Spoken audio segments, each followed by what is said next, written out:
Now, there is, I think I mentioned in another video this aspect of the upper and the lower human. Like we are formed of we are of two types that come together, the upper human and the lower human. In another video, I didn't mention that the first place I got this idea was from Abraham Maslow, the guy who wrote Theory of Human Motivation.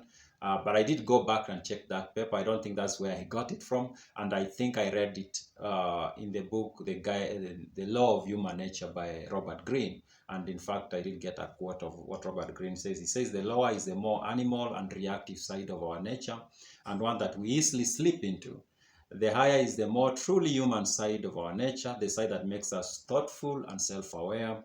Because the higher impulse is weaker, connecting to it requires effort and insight. So what Robert Greene is basically saying, we are made of two parts. We are made of the animal, the lower part, which is more emotional, more reactive, and it's easier to be in that state where you are emotional. You can become angry very fast and lash out to people.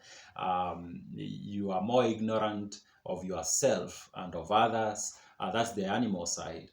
And he says that, but there is the higher side of humans, which is more knowledgeable of self and others, which is thoughtful, which is wiser, we can say. So that's what, but he also says it is easier for us to be in the animal state. Like, it's so easy for us. It doesn't need any effort really. But to become the more human side, the higher side, you need to put in some work. This is the same concept that Maimonides explains in his book, The Guide for the Perplexed. And for him, he doesn't use the words of higher and lower animal, but it's basically, when you read it, what it describes is here is the words he uses. For him, he says, as humans, we are of form and substance. We are of form and substance. So for him, form is the higher human and substance is the lower human. And I'm going to read some parts of the book where he talks about this. He says, number one, he says,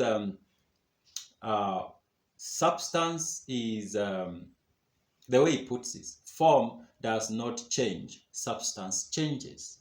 And then he says, form is more ideal, substance is not. Substance is opportunistic. Substance is like, okay, let me read this. He says, constant change take place. One form is taken off and another is put on. Like, substance will always abandon one form and acquire another form, even though form doesn't change. I found that a little bit difficult to comprehend, but it makes sense when you look at it deep. So substance will always abandon one form and embrace another one. And he says, he uses words that Solomon used. He says, how wonderfully wise is the simile of King Solomon, in which he compares matter to faithless wife. For matter is never found without form, and is therefore always like such a wife who is never without a husband, never single, and yet, though being wedded, constantly seeks another man in the place of her husband. She entices and attracts him in every possible manner till he obtains from her what her husband has obtained. The same is the case with matter or substance. So he says, substance is always changing, is always seeking for a new form to take. Is always seeking for a new form to take. It's not stable.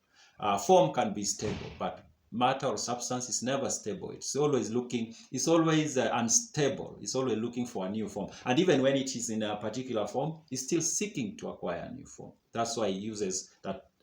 King Solomon did describe it like a wife who, even though they are wedded, they are still seeking for a new husband. Whatever form it has, it disposed to receive another form. It never leaves off moving and casting off the form which it has in order to receive another. The same takes place when its second form is received. It seeks another form, it gets it, but then again, it immediately starts looking for another form. Now he says this, it is clear that all corruption, destruction, and defect come from matter. That is in ourselves. Take e.g. man, his deformities and natural shape of limbs, all weaknesses, interruption, or disorder of his actions, whether innate or not, originate in the transient substance, not in form. So he says, form is basically, as I've said, Maimonides, to him, form is the lower of us as humans, while while form is the ideal, the higher human, which is more thoughtful, more stable, more organized, more wise. But while the substance is unstable, is unwise, is more chaotic. Yeah, so the same concept as what Robert Greene explains in the book The Law of Human Nature. And he says, Maimonides says, thinking is a faculty of man connected with his form. So if you are connected to your form, the ideal, the higher human, then you think, you have that faculty of thinking.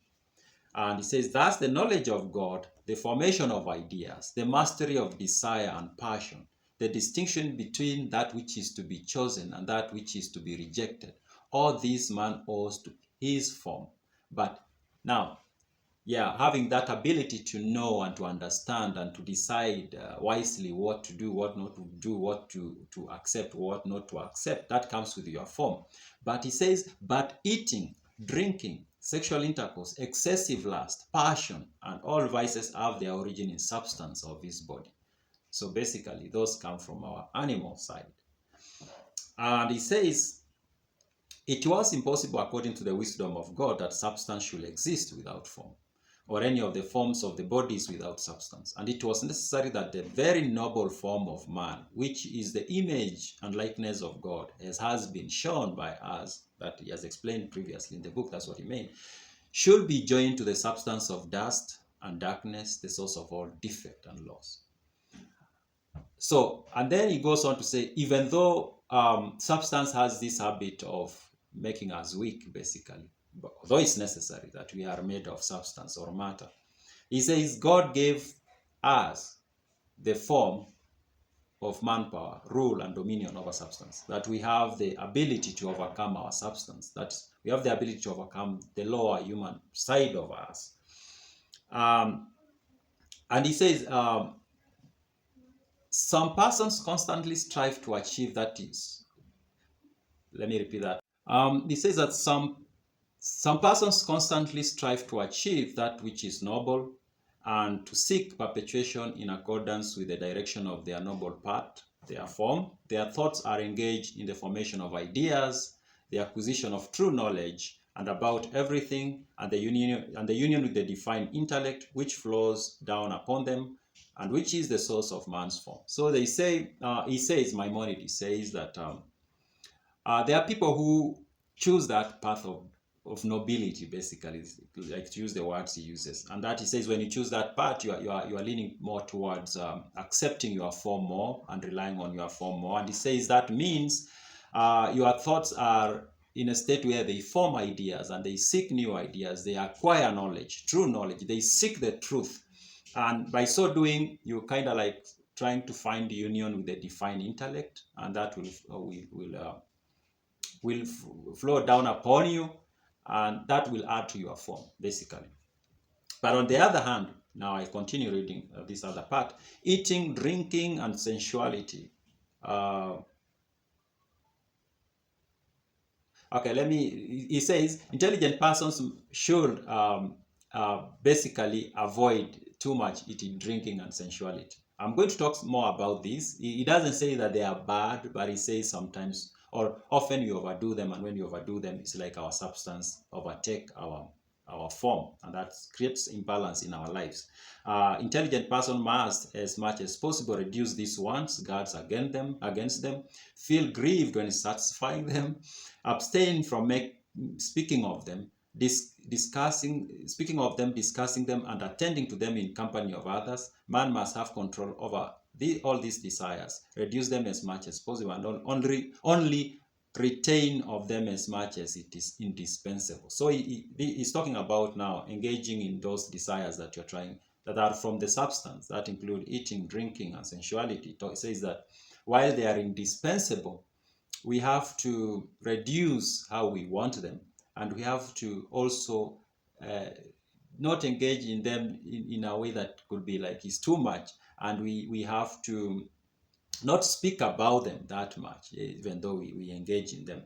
But he says that others, however, that are separated from God's form, the multitude of fools, and do just the opposite. They neglect all thought and all reflection on ideas, and consider as their task the cultivation of the sense of touch. Like, I was reading this part and I was thinking, like, in the modern world, there's kind of like a glorification of engaging in these low human desires, trying to meet them, eating and all these others, and there is less focus or encouragement for us to engage in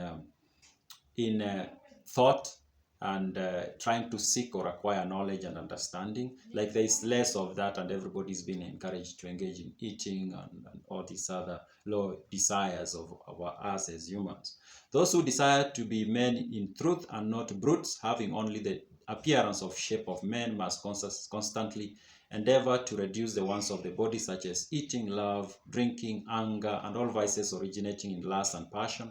They must feel ashamed of them and set limit to them for themselves. Yeah, and it is interesting where he lists, he talks about eating, love, drinking, and he throws in their anger, which is emotion. Like, it's like those others, because they are things from our substance or our lower animal side, and we need to control whether it is eating, love making, drinking, and also like anger. We need to bring those under control. Yeah, so that's what Maimonides tells us about our human, higher human and lower human. I'm using Robert Greene's terms here. For him, he uses the terms of form and substance.